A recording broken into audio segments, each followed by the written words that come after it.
Bonjour, bien-aimés dans le Seigneur, shalom, shalom, bien-aimés dans le Seigneur, partout aux hommes dans le monde. Na pesi biso vraiment mbote na komba tout puissant Jésus-Christ Nazareth. Na premier si kanzamba bomo ya pesi biso. Na mokola lelo les 3 mains zamba sali biso grâce. Alinga kito zala na kati ba vivant akokisi yango. Et bien-aimés zamba sali biso vraiment grâce, apesi biso vraiment za bénédiction moi malamu.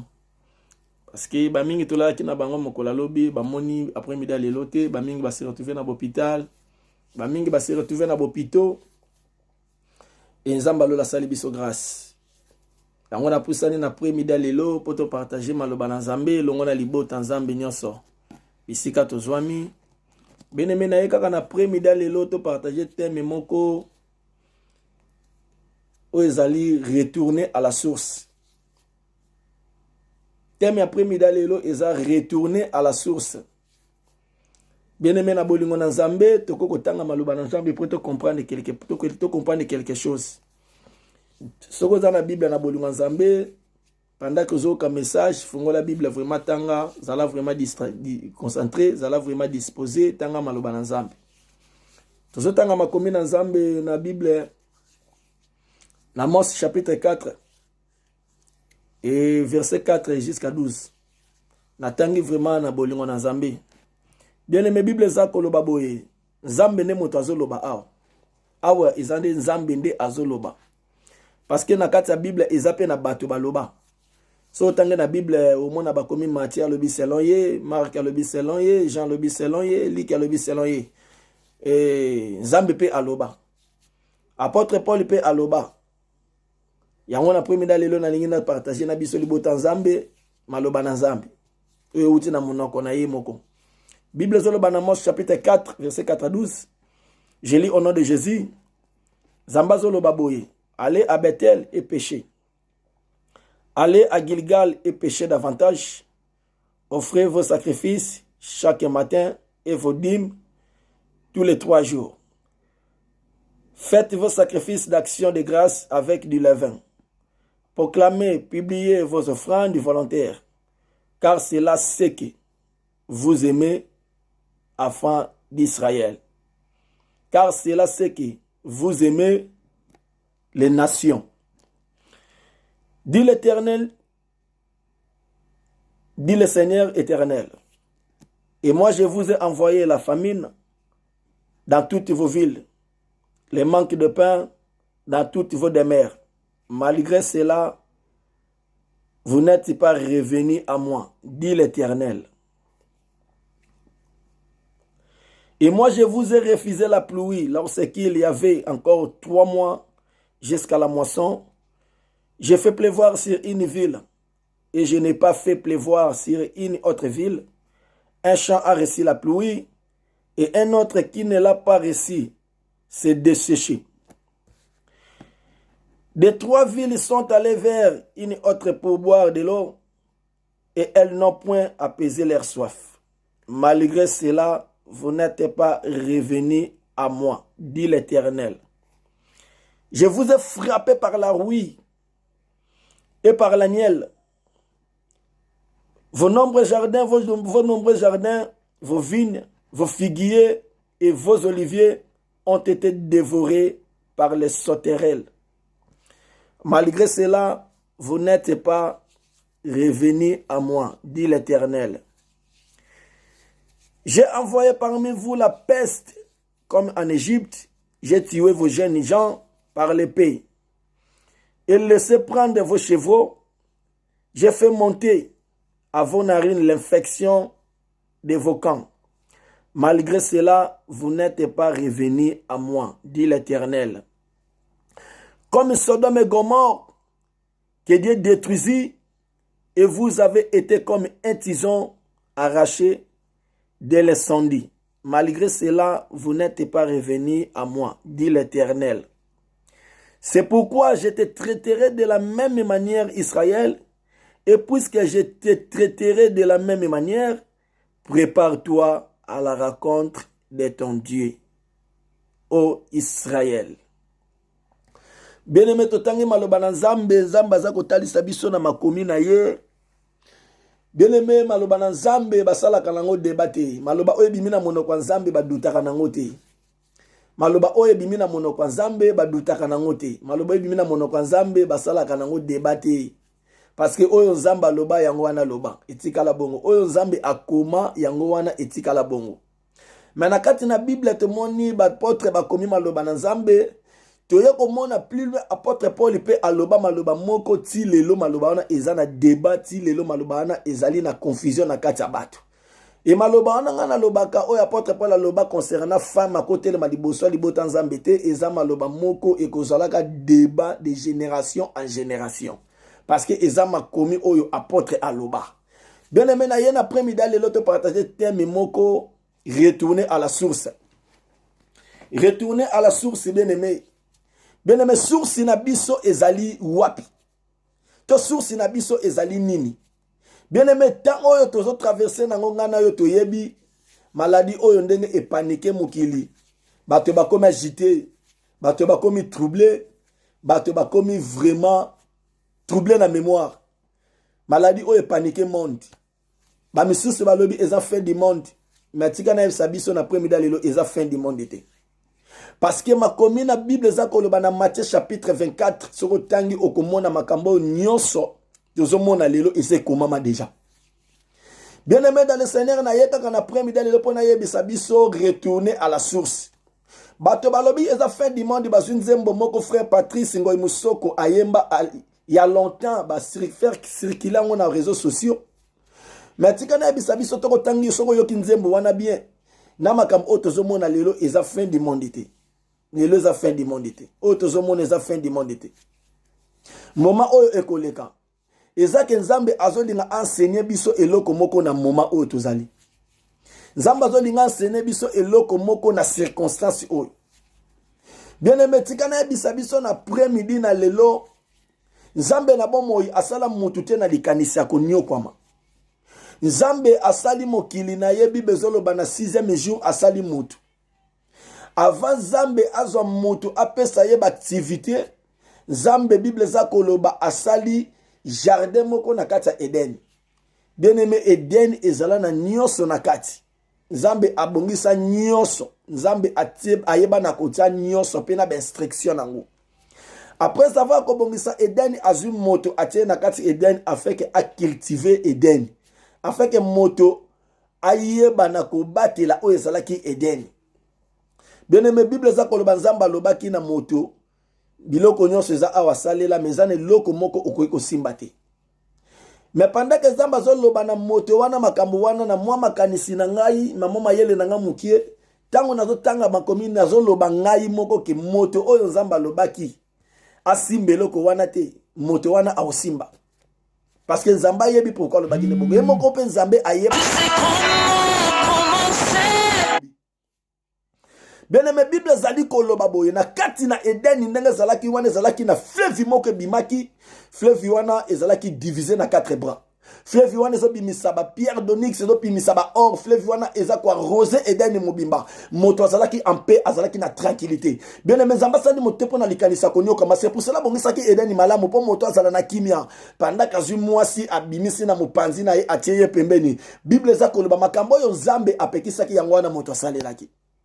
Après avant Nzambe ko yako luka moto na kati na Eden bisika bande ko titika kiye moto azomona na te mais Nzambe asala ko mona bisika moto azalaki. Pendant que Nzambe akutani na banga bandi ko tuna bango ba question. Atuna mobali alobi na Nzambe mwasi oyo otaki pembeni nga mutasali makambo. Atuna mwasi alobi mobali, atuna mwasi alobi nyoka. Nzambe ayebaki na kulakela bango mabe. Beneme na place wana ole moto a comprendre mabe oyo asali azonga epa na Nzambe oyo akelaki ye source na ye afin que ces milliers Nzambe asale bolamu parce que pendant que azoloba na Nzambe ba réponse wana no sodo ba na Nzambe azo comprendre n'était pas oyo bateke na biloko nyonso na kati den akoyeba na ko perdre ngo beneme zaki na biloko malamu na kati de nen et puis na kati de den ezalaki na moto oyo ayaki ko kufela biso comme Jésus-Christ de Nazareth oyo Bible lobi arbre de vie ezalaki Jésus-Christ de Nazareth na kati ya Eden moto ayebi na ko perdre Jésus-Christ de Nazareth pona ko yoka kaka oyo ezalaki maloba ya mwasi moto ayebi na ko perdre nyonso ole moto ase milliers azonga na présence en Nzambe bien aimé ebele te père de Jésus-Christ c'est avec na cause ya kozanga humilité na kati na biso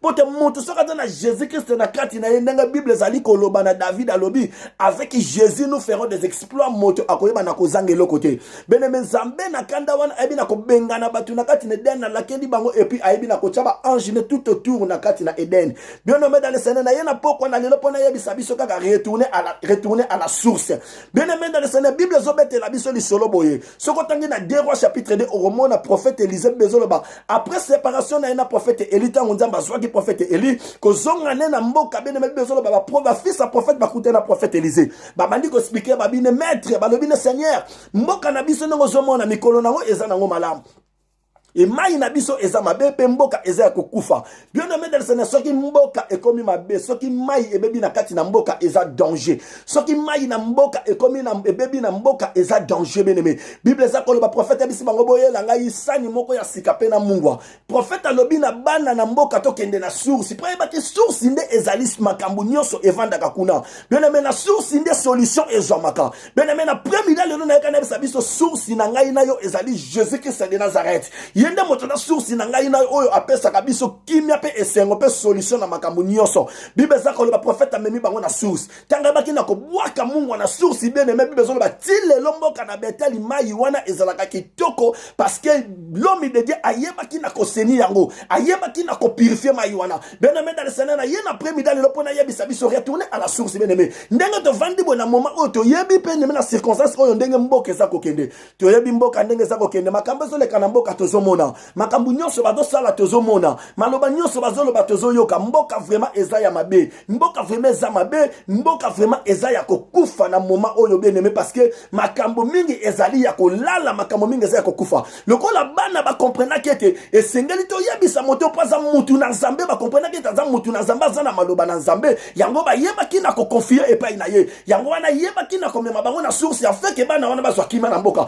bien aimé na premier dale no nazo yebisa biso makambo zo lekela biso na moma oyo bien aimé ngana yo toyebi mboka eza ya kobeba mboka eza ya kokufa pote mboka oyo bien aimé ezonga ndenge zalaki normal esengeli ngana yo take mwana na Nzambe ngana yo take ba serviteur de Dieu tozonga na source tozonga bisika oyo to utaki tozwa peuple na Nzambe tozongisa bango na source parce que soki mboka eza kobeba mboka eza kokufa et parce que mabe ezali makasi na kati na mboka bien aimé Bible eza kobetela biso li solo moko na kati ya Bible na Luc chapitre 15 verset 11 romona Bible zoloba papa moko azaki na bana ne mibale ya leki alobi na papa na ye papa na moni opesa nga bozwi nanga na kende nango bisika na kendo sala vi nanga Bible lobi papa azwi bozwi apesi mwana azwi bozwi wana ole a gérer yango malamu ake na bozwi wana akebebisa ngo na bana kindumba akebebisa ngo na makamba mabe Bible lobi mwana mobali wana akomi kolala bisika moko na bangulu mwana wana akomi kolia biloko bangulu mutu atindi yete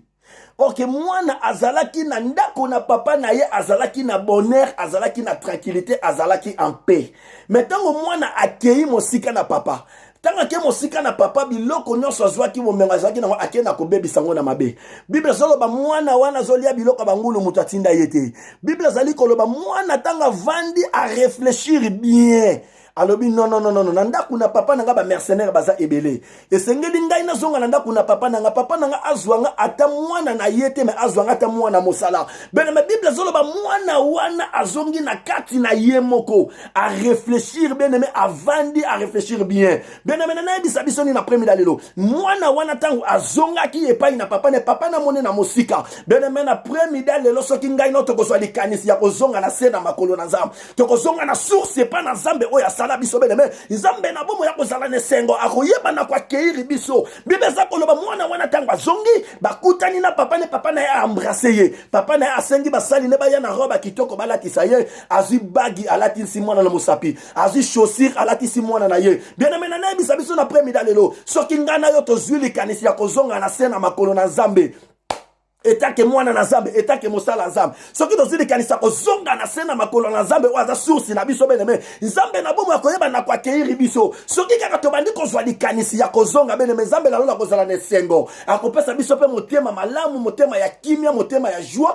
afin que tozonga epai na ye akolongola oyo eza inquiétude beneme akopesa biso motema malamu oyo kopousse biso tozonga na présence na ye lolenge moko mwana mobali oyo alobi azonge pa na papa netanga kutani na ye alatisi ye bagi beneme mwana wana azongi na kati na ndaku nalingi na yebisa biso boye beneme dans le Seigneur retourner à la source bible za koloba tango mwana wana alatisi ye bagi pe roba kitoko pe chaussure basaleli ye fete ya kitoko beneme na yebisa biso na première lelo zonga na présence na Nzambe retourner à la source pas na Nzambe na bomoyi afin que Nzambe na bomo asala na ngai na yo alliance sika beneme moment oyo eza moment ete yanga na yo moment oyo ezali fin du monde te soko tangi na Matthieu chapitre 4 Matthieu chapitre 24 okomona makambu nyonso ezoleka lelo ezali bien aimé makambu nyonso za koleka lelo bien aimé et c'est l'Obama déjà dans Matthieu chapitre 24 bien aimé makambu oyo ezoleka na ta lelo ezali fin du monde te pona likambo ya ta ata ba message za ko passer na réseaux sociaux ata ba message za ko passer na réseaux sociaux ata ba prophétie ba te baza koloba bien aimé tikana yebiso ezate fin du monde te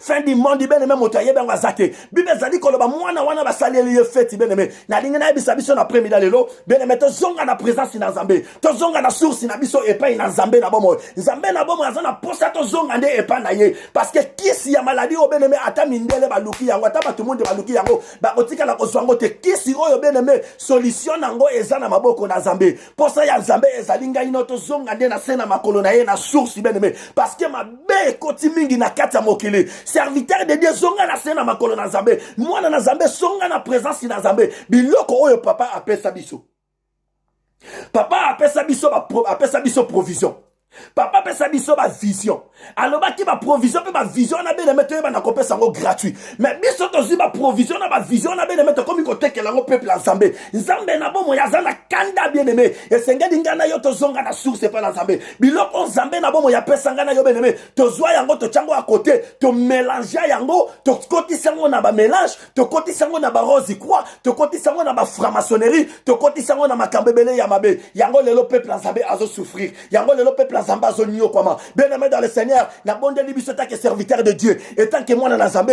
to zonga na source bien aimé soki basala Nzambe bien aimé oya ba continue na monde mabe bazolinga kozonga sa peuple na source te parce que ba yebi ba même peuple déjà na bisika ya mabe baza ko veugler peuple Nzambe baza ko aveugler peuple Nzambe baza ko voiler peuple Nzambe afin que peuple Nzambe comprenne de l'autre côté bien aimé na bien après midi le pour na ko réveiller biso et sengali to zonga na présence Nzambe bien aimé dans le Seigneur zonga na présence Nzambe ozala intercesseur ozala intercesseur bien aimé zonga nde na présence Nzambe na source bien aimé mwana wana tanga zonga ke pa na papa na ye papa na baki na kosala na alliance sika pote mwana kendaki na mabe akanisa mizongisi amikitisi bible za koloba kolo papa na lola lo message alobi l'humilité précède la gloire tozonga na sena makola Nzambe afin que Nzambe na bomo asala biso grâce bien aimé zonga na makolo na Nzambe Nzambe asala nanga na yo alliance sika Israeli banda kaza kosumu ka bien aimé azo sala makamba mabe liboso Nzambe azo gumba mela bikeko azo gumba mela makamba mabe soki Nzambe na bomo ayeba na ko livrer Israeli na mboka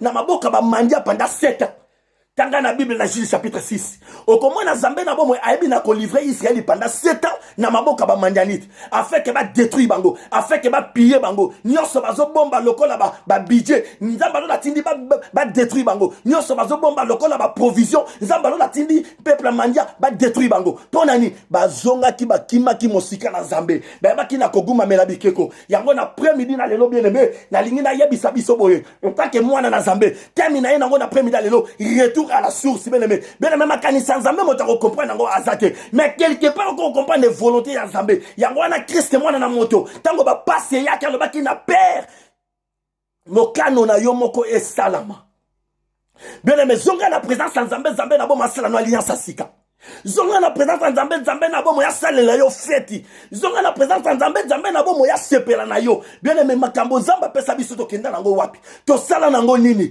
bien aimé odo sala musala Nzambe serviteur de Dieu un enfant de Dieu odo servir Nzambe na kata temple quelque part bisiko zwami yo moko yebi ndape na yebi bien aimé esprit nini oyo eza kwa nimenga no to sala musala Nzambe bibundeli nini oyo toza ko salela musala ya Nzambe bien aimé tango David ayaki liboso ya peuple ya Israël liboso ya bato ya Israël liboso ya roi Saoul Saoul azoki bibundelina pesa ki roi David.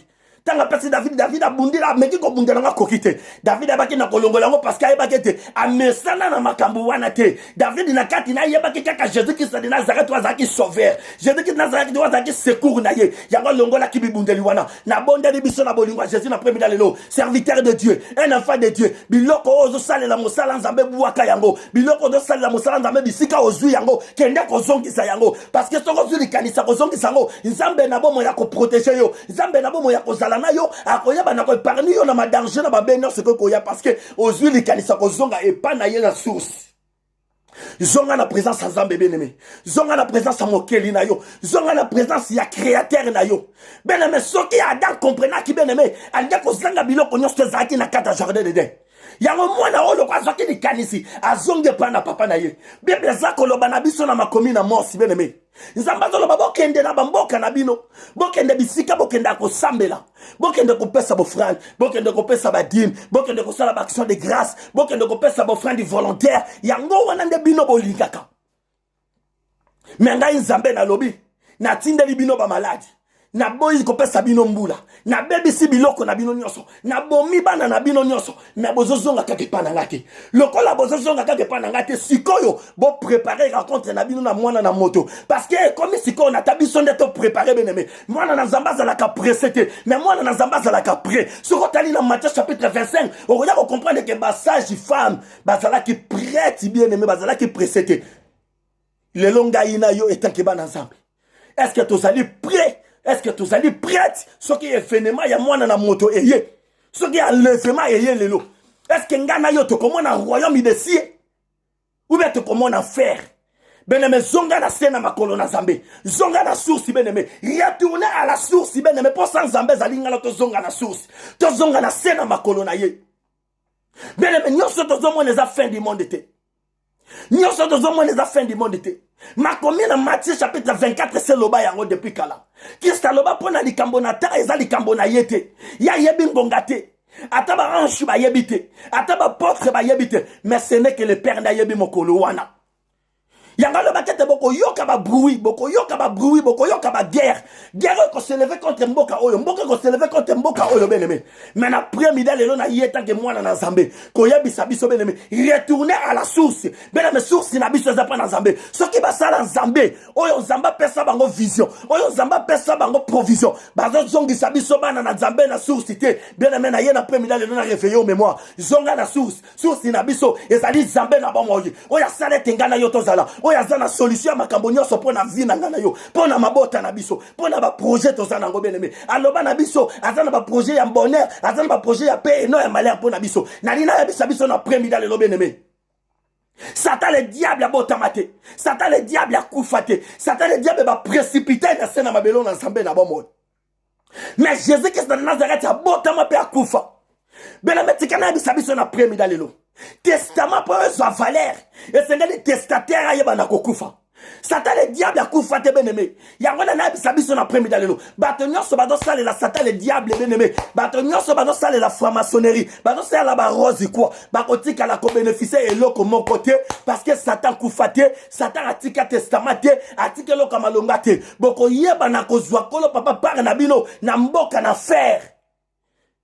Mais Bible zakoloba, Jésus-Christ de Nazareth, c'est la croix loba qui tout est accompli. Et pendant que tu as abandonné ba disciple ba tuna to landi to ko zwanini, qui sa yebi sabango, bien-aimé landa Jésus-Christ de Nazareth, bimba na ba franc-maçonnerie, bimba na ba rose quoi, bimba na makamba mabe, longola bibungeli oyo zuile lo bien-aimé, o bois ke bibungela Nzambe, o bebi sa bibungela Nzambe, o mélange bibungela Nzambe, o za Bible tya makamba mosusu na se, bien-aimé zonga na présence na Nzambe, zonga na source pas na Nzambe, Nzambe na posa na biso to zonga bien-aimé.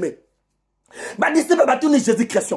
Tozo langa yo toko swanini. Alobi tango mwana na mota ko renouveler. Ako zonga na trône na ye.